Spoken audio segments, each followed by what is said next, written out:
예, 고린도후서, 고린도전서 말씀 봅니다. 사실 우리가 신앙생활을 한다고 교회 생활을 하면서도 정말 예수님이 정확하게 누군지를 모르고 교회 생활하는 사람들이 참 의외로 너무 많다는 게 참 가슴 아픕니다. 예수님이 정말 누군지를 우리는 성경을 통해서 지금 배우고 있는데요.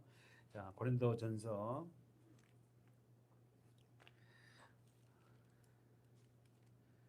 4장이었죠.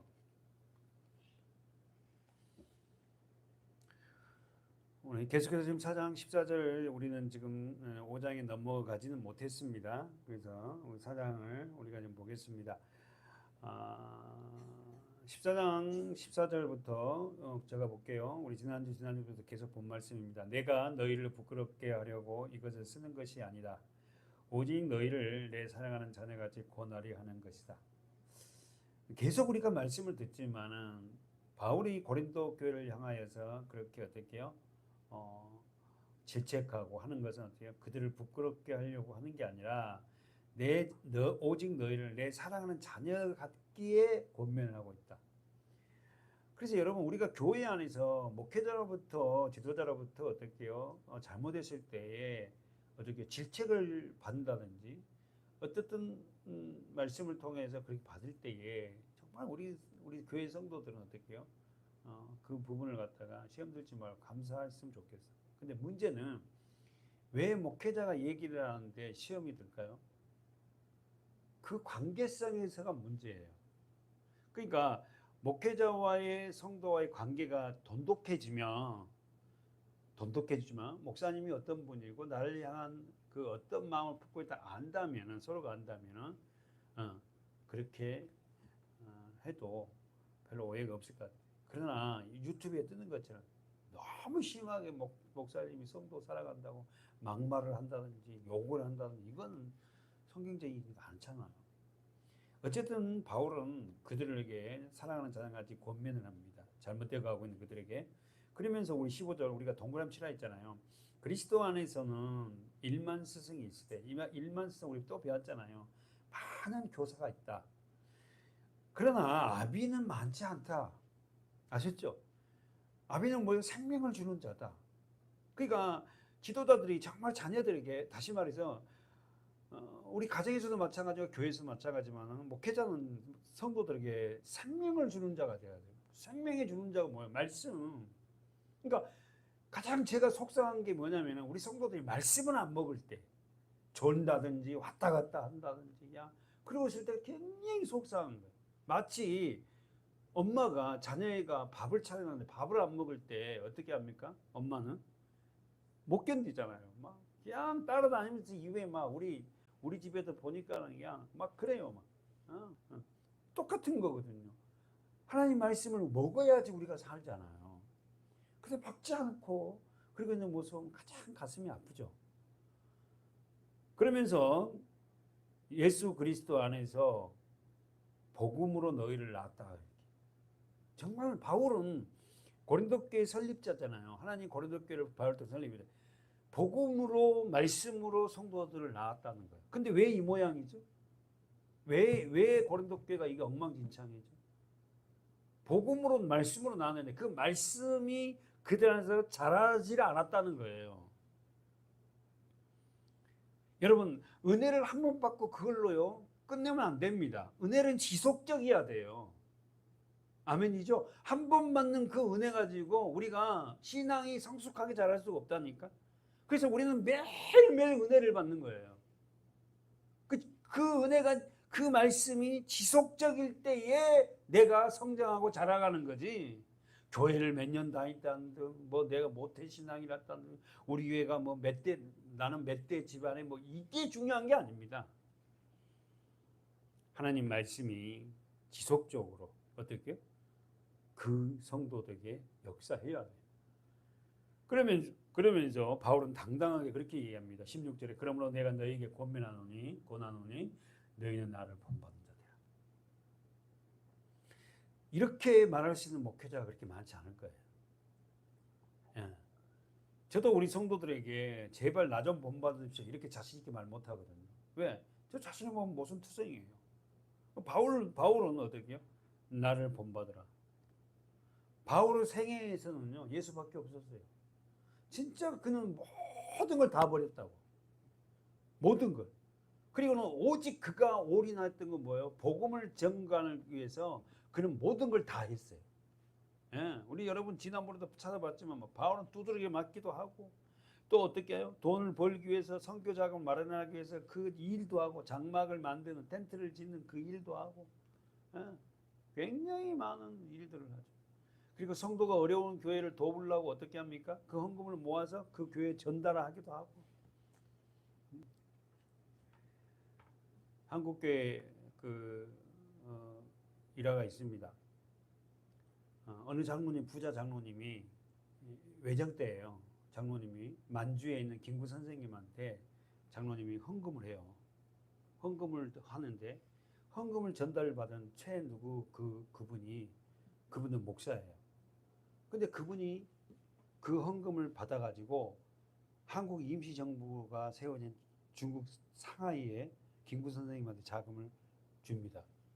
그 경주 최씨 최고의 부자 그분이 몰래.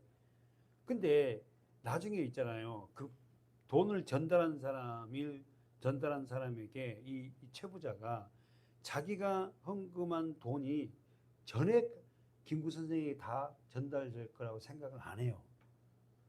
그래서 어마어마한 거금을 주면서 그래도 한 반은 전달해 주지 않을까? 아니면 한 80%는 전달 안 할까 생각을 하고 줬어요. 근데 어떻게 했다?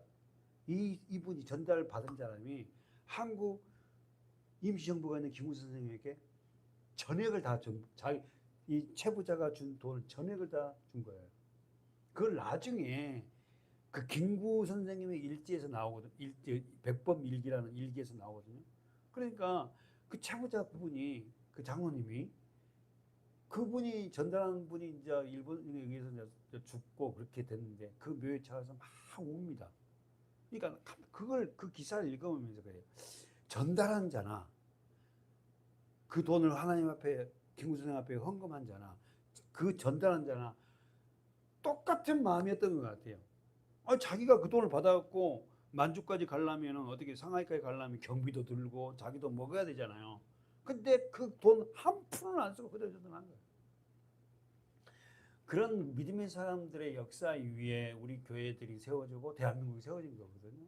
그러니까 참 바르게 산다는 것은 정말 쉽지는 않지만 그분들의 삶 자체가 뭐냐면 다 하나님 앞에 있다는 거예요. 하나님 앞에. 여러분 우리 서문학교의 성도들이 저나 우리 모두가 하나님 앞에 우리가 있다는 건 잊지 말고 우리 삶의 모든 부분을 하나님이 들여다보고 계신다는 걸 잊어서는 안 됩니다.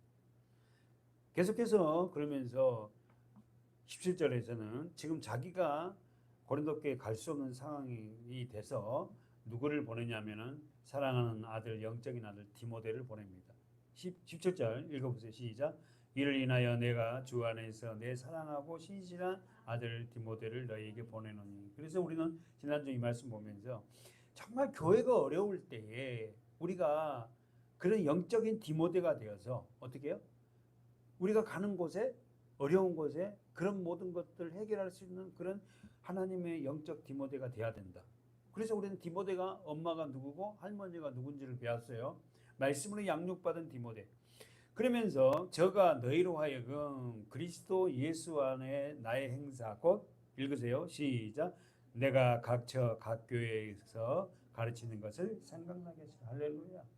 사도 바울이 가르쳤던 말씀을 생각나게 한다. 그러니까 여러분 교회는 반드시 저와 여러분은 가르침을 받아야 됩니다.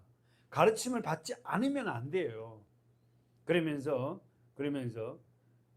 17절 하반절에 가르치는 것을 생각나게 하리라. 언더라인 점에 생각나게 하리라. 여러분 왜 말씀이 생각나지 않아요? 아니 왜 말씀이 생각나요? 가르침을 받았기 때문에. 가르침을 받지 않으면 우리 말씀이 우리 안에 생각나지 않는 거예요.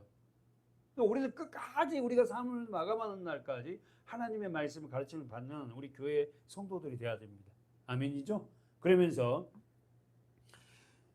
18절에서는 이런 이야기였죠. 지난주 말씀 이제 볼게요. 시작. 어떤 이들은 내가 너에게 나가지 아니할 것 같이 스스로 교만해. 무슨 말이에요? 아직 사도 바울 바쁜데 우리 고린도 교회 다시 올 수 없어 이 말이에요.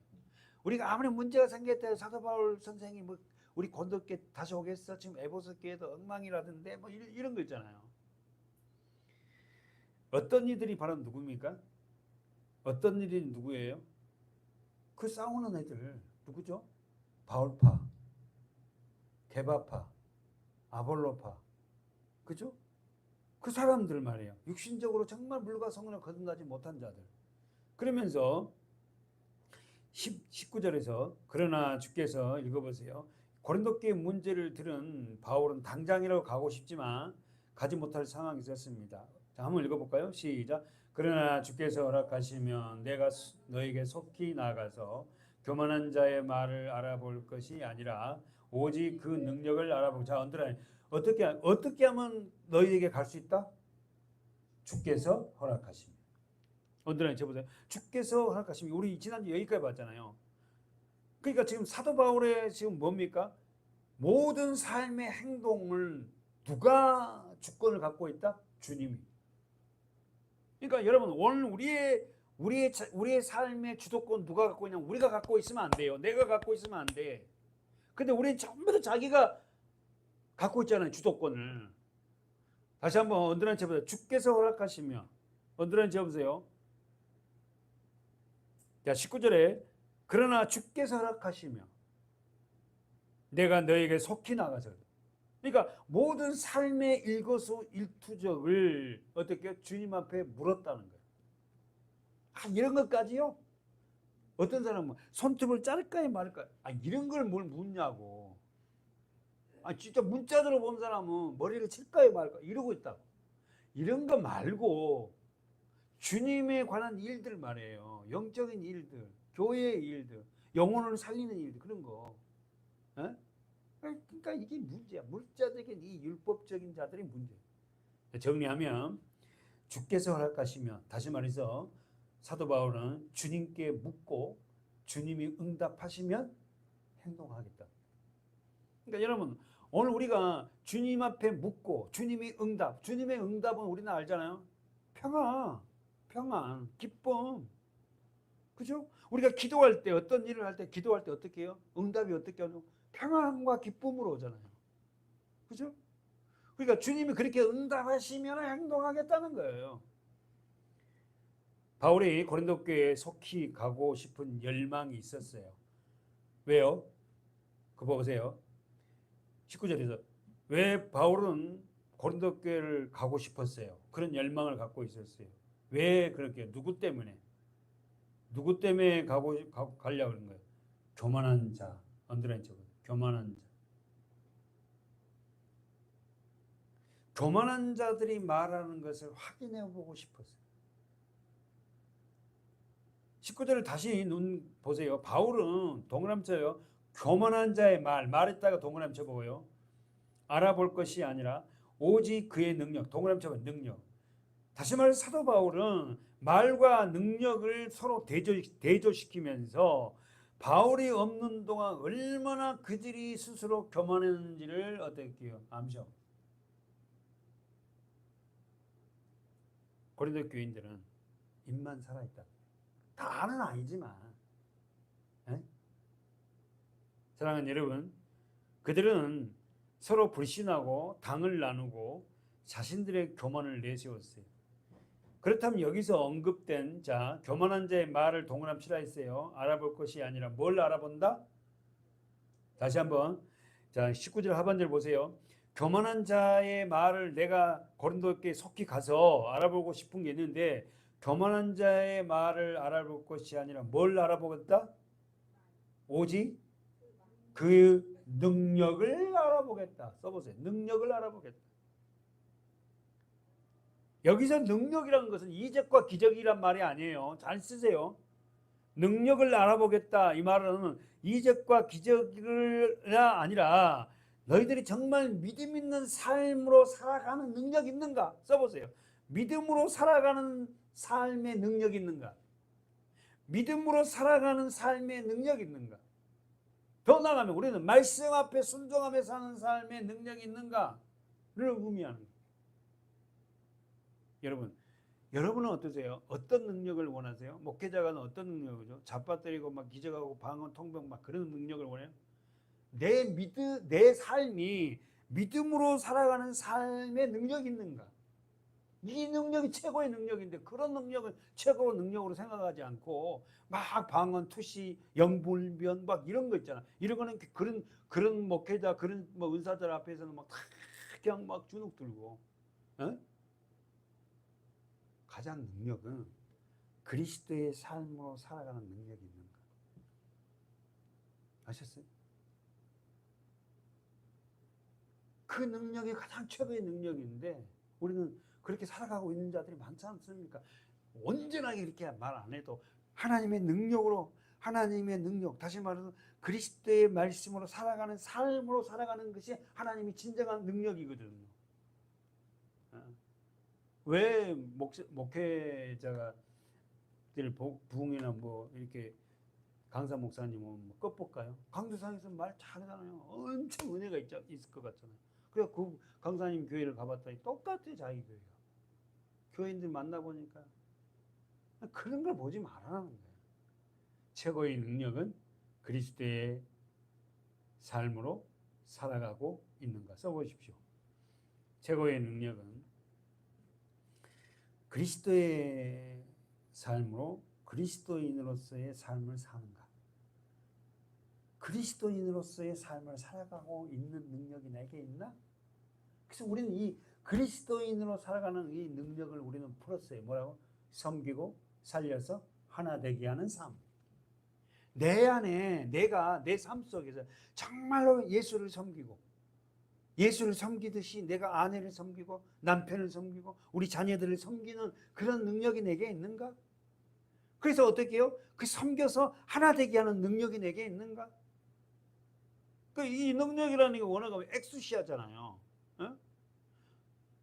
그러면은 이런 능력이 내게 있는가? 그래서 결국은 우리 가정이 하나가 되고 우리 교회가 하나 되고 부부가 하나 되고 그렇게 살아가는 게 가장 최고의 능력이라는 거예요. 그걸 알아보겠다는 그런 능력이 너희들에게 있니? 고린도 교회는 그 능력이 없습니다. 다는 아니지만 서로 분파되고 싸우고 찢고 볶고 난리 난 교회예요. 파벌이 막 있어. 파벌이. 교회 안에 무슨 파벌이 있어요 이게. 장로파 뭐 목사파 뭐 권사파 해갖고. 응? 빛 좋은 게살구처럼 말이에요. 교회만 뭐 덩그랗다 해갖고 그 교회는 절대 여러분 그 안에 들어가 보세요. 다 똑같은 사람들입니다. 가장 올바르게 우리가 말씀 안에서 자라가는 우리 교회가 될 때 그 교회가 하나님 기뻐하는 거예요. 숫자가 문제가 아니라는 거예요. 오늘 유튜브로 지금 듣고 있는 우리 사문학교 성도 여러분, 여러분은 지금 가정 안에서 그러한 능력이 있습니까? 그리스도의 그런 말씀으로 살아갈 수 있는 능력이 있냐는 거예요. 내 삶이 예배가 되고 내 삶이 전도가 되고 내 삶을 통해서 그리스도를 보여주고 있냐는 거예요. 그런 게 없다면 아직까지 나는 어떻게 어린아이 같은 신앙이고 내가 내 자신이 여전히 주인된 삶으로 살고 있다는 거예요.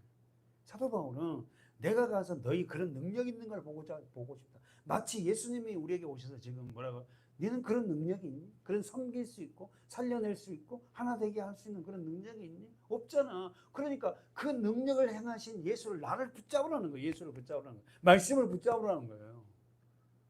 그럴 때 나에게서 그 능력이 조금씩 나오기 시작하죠. 이게 진정한 복음이고 이게 진정한 우리가 살아갈 수 있는 길이다.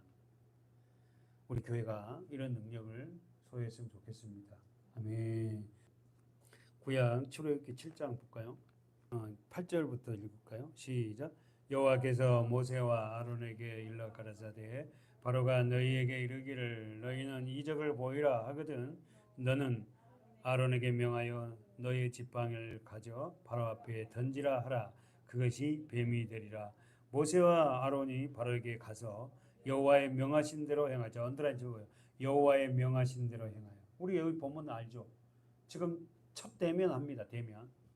지금 바로 앞에 지금 어떻게 해요? 모세와 아론이 가서 내 백성을 내놔라 이거죠. 430년을 지금 종살을 했어요. 자, 여호와의 명대로 행하였더라 하여, 자 10절 중간에 시작. 아론이 바로와 그 신 앞에 지팡이를 던지니 뱀이 된. 아론의 지팡이를 던졌더니 뱀이 된 거예요. 뱀이 되니까 막 바로와 신하들이 막 뒤로 물러나잖아요. 그다니까 읽어보세요. 시작. 바로도 박사와 박수를 부르매 그 애굽 술객들도 그 술법대로 그와 같이 행하되 각 사람이 지팡이를 던지면 뭐가 됐다? 어머나, 이 애굽의 박사와 술객 무당들도 똑같이 행하는 거예요. 흉내를 내는 거예요. 뱀이 돼. 자기들의 지팡이를 던졌더니 뭐가 됐다? 뱀이 돼 있어요. 사단의 역사도 이적과 기적을 일으킨다, 안 일으킨다? 일으켜요. 그런데 문제는 시작. 아론의 지팡이가 그들의 지팡이를 삼킨, 동그라미 삼킵니다. 아론의 지팡이가 그들의 지팡이는 박사와 박수들, 무당들이 던져서 뱀이 된 지팡이를 다 잡아먹어버린 거예요. 여러분은 어떠세요? 우리는요, 복음으로 살아가는 사람들은 어떨게요? 세상의 이적과 기적에 주눅대 그걸 다 삼켜 잡아 먹어버릴 수 있는 거예요. 그래서 우리는 제가 좋아하는 말씀, 사망은 생명에 의해서, 다시 말해서 삼킴을 당해요. 다시 한번, 사망은 생명에 의해서 삼킴당한다니까. 사망으로 살아간 자는 생명에 살아가는 자에게 삼킴을 당하게 돼 있어요. 그럼 사망은 누구고 생명은 누구예요? 사망은 누구예요? 사단의 세력들이고 생명은 예수 그리스도 아닙니까? 절대 주눅되지 않습니다. 어떤 부분에서도. 그러면 우리 교회 성도들이 정말로 생명, 예수 그리스도 복음 안에 산다면, 십자가의 능력을 안다면, 세상에는 우스울 것 같지만 십자가를 웃기는 걸 하잖아요. 그 십자가의 말씀으로 살아간 자는 어떻게 사망을 삼킵니다. 고린도후서 5장 가볼까요? 고린도후서 5장 4절입니다. 읽어볼까요? 천천히 시작. 이 장막에 있는 우리가 짐진 것 같이 단식하는 것은 벗고자 함이 아니요 오직 덧입고자 함이니 죽을 것이 생명에게 삼킨 바 되게 할. 언더라인져 있죠? 죽을 것이 누구에게 삼킨 바 된다고? 생명에게.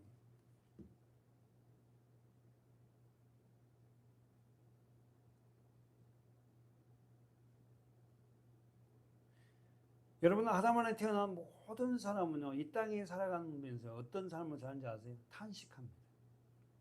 정말 예수 그리스도를 모르고 살아간 자, 또 아는 자도 마찬가지예요. 읽어보세요. 2절에 볼까요? 시작. 과연 우리가 여기서 있어 탄식. 언더라인. 과연 우리가 여기 있어. 여기는 어디요? 이 세상. 이 세상 살아가는 동안 탄식한다니까. 진짜 돌아보면 자녀 문제, 내 자신 문제도 있고, 돌아보면요, 참 탄식거리예요. 예? 하늘로부터 오는 우리 처소를 덧입기를 간절히 사모하는. 그러니까 진짜 복음을 아는 자들은 우리 그냥 말끝마다 이 세상에 탄식하면서 하는 말이면 주님이 빨리 오셨으면 좋겠다는 소리도 하죠. 예. 하늘로부터 오는 우리의 처소. 그럼 여러분과 저 안에서 하늘로부터 오는 처소가 여러분 안에 있어요? 아멘. 예수 그리스도의 십자가를 통해서 성령이 우리 마음에 부어줌으로 우리 안에 뭐요? 하나님의 처소가 되어 있어요. 근데 이 처소는 어떻게 해요? 때로는 삼킴을 당하기도 하고 빼앗기기도 해요. 간절히 사모하니, 자 이렇게 보세요. 3절. 이렇게 입음은 다시 한번 시작. 이렇게 입음은 벗은 자들로 발견되지 않으리요. 그럼 여기서 입은 자와 벗은 자는 누구예요? 벗은 자는 누굽니까? 옛사람. 아직 예수 그리스도 복음을 못 오는 사람은 다 자기들은 세상 것으로 덕지덕지 가지고 있고 좋은 걸 소유했다 해도 예수를 모르는 자들은 그냥 다 벗은 자들이에요. 그러면서 우리 사절 읽었던 것들이 이 장막에 있는 우리가 짐진 것 같이 탄식합니다. 얼마나 많은 우리가 짐이 있는지 몰라요. 다시 한번, 이 장막에 있는 우리가, 이 장막, 육신에 있는 우리가 짐진 것 같이 탄식한 것은 벗고자 함이 아니요 오직 뭐요? 덧입고자 함이니 죽은 것이 생명에게 삼킨 바 되게 하려 함이라. 아멘. 자신이 막 상상 속에 막 그냥 상상에 헤매다가 그 상상에 자기가 삼킴을 당해갖고 그냥 시험에 들어가고 살고 있는 사람들도 있어요. 예? 아직까지 초보적인 사람들. 그냥 막 굴곡이 막 심해. 예? 막 좋았다가 아침에 좋았다가 낮에는 뭐 저녁에는 확 떨어지고. 아직까지 이게 말씀이 정립이 안 돼서 그런 거예요. 그리스도의 복음을 정확하게 알지 못고 모르고 있다는 거지. 그러니까 우리가 그런 굴곡이 없을 수는 없어요. 저 자신도 그렇고 여러분도 그렇잖아요. 솔직하니. 어떻게 그런 굴곡이 없습니까? 어떨 때는 그냥 너무 힘들어 그냥 나라고 떨어질 것 같기도 하고. 그 말이에요. 그러나 우리가 어떻게 해요? 죽을 그런 생각은 생명에 의해 삼킨 바 된다. 그래서 여러분 우리가 말씀을 놓지 말라는 거예요. 주님을 놔버리면 안 됩니다. 그래서 우리가 예수 그리스도 말씀을 붙잡고 가는 저와 여러분이 되어야 돼요. 우리 교회에 매일 말씀을 암송하는 가정이 있잖아요. 또 유니게도 금요일 날 모이고 목요일 날 모이고 마하나이마 이런 굉장히 소중합니다. 이게 습관화가 되는 거예요. 습관화가. 사랑하는 여러분, 우리가 죽을 것에 생명에 삼킨 바 되듯이 우리가 생명을 알지 못하면 늘 우리는 죽어 있는 삶이다. 자, 읽으세요. 자, 마지막입니다. 시작. 5절입니다. 시작. 곧 이것을 우리에게 이루게 하시고 보증으로 뭘 줬다? 성령을 우리에게 주신 하나님. 할렐루야. 그러면 생명은 뭡니까? 성령. 더 나아가 말씀이네. 그걸 누가 주셨다고요? 하나님이 주셨다. 하나님이 주셨다. 그러면서 6절 시작. 이러므로 우리가 항상 담대하여 언제나 점에 이러므로 우리가 항상 동그라미 점에 담대하여 몸에 거할 때에는 주와 따로 거하는 줄 아노니 왜? 주님과 따로 거하면 내 안에 뭐가 있어? 성령 말씀. 이는 우리가 믿음으로 행하고 보는 것으로 하지 아니야. 언제나 점에 우리는 뭘로 한다고? 믿음으로. 믿음이 뭐야? 예수죠. 믿음이 뭐야? 말씀이죠. 그러니까 결국 우리는 하나님이 말씀을 어떻게 해요? 넣으면 안 됩니다. 사랑하는 여러분 7절에 동그라미 쳐놓고요. 이는 우리가 믿음으로 행하고 말씀으로 행하고 예수로 행하고 보는 것으로 하지 아니야. 아셨죠? 보는 것으로 하는 게 아니라요. 믿음으로 말씀으로 살아가는 거예요. 그럴 때 우리가 우리의 삶 속에서 하나님의 영광을 드러낼 수 있다는 겁니다. 우리 교회들이 하나님 앞에서 사망은 생명의 삼킴을 당하듯이 생명으로 살아가는, 말씀으로 살아가는, 예수로 살아가는 저와 여러분이 되기를 축원합니다. 아멘. 기도하겠습니다.